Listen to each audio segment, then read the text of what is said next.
AG2R La Mondiale vous présente C'est le Nord.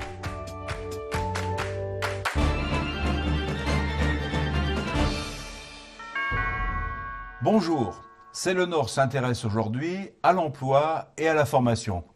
Pour en parler, l'homme du Nord que je reçois est Bernard Lemierre, directeur du Centre international de formation ferroviaire de la Côte d'Opale, le CIFCO. Bonjour Bernard Lemierre. Bonjour. Nous allons regarder ensemble le reportage que nous avons réalisé au CIFCO, à Coquelles, près de Calais. Reportage. Nous sommes le seul centre de formation à pouvoir répondre à la demande sur plein de métiers différents sur le réseau ferré national. On peut y trouver ici du conducteur, on peut trouver des agents de circulation, on trouve des agents de chef de la manœuvre, des agents reconnaisseurs, c'est-à-dire qui font les visites de train avant d'expédier le train sur le réseau. On a des mainteneurs du matériel roulant. Cette semaine, par exemple, nous avons formé des Italiens. La semaine prochaine, nous allons former des Suisses. Nous formons aussi des Anglais pour pouvoir circuler sur le réseau ferré national.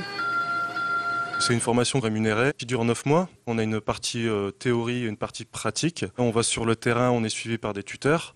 Et puis c'est vrai qu'ici, en plus, on a les simulateurs pour nous aider vraiment.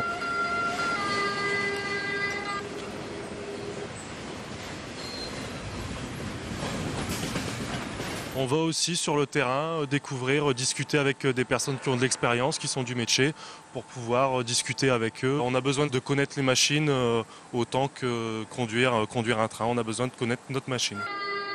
J'ai fini ma formation là et je vais bientôt travailler chez Europort en étant conducteur tuteur.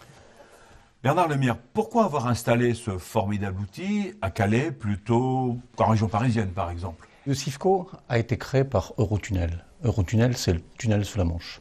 Et il était absolument indispensable qu'un centre de formation ferroviaire soit situé à proximité immédiate d'une infrastructure ferroviaire. Eurotunnel, c'est 400 trains par jour. Ça veut dire qu'il faut entretenir régulièrement les voies, les trains, le matériel roulant. On a un contrôle ferroviaire. On a en fait toute cette palette de métiers, tout ce dispositif qui nous permet à nous, centre de formation, après les enseignements théoriques, d'amener les stagiaires sur le terrain.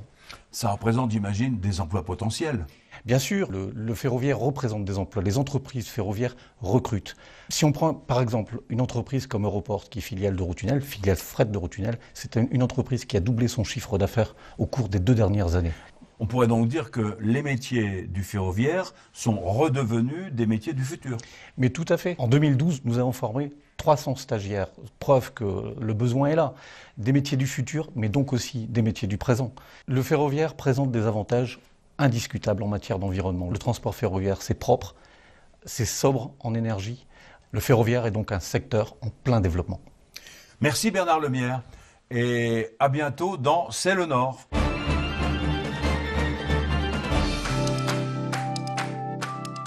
AG2R La Mondiale vous a présenté C'est le Nord.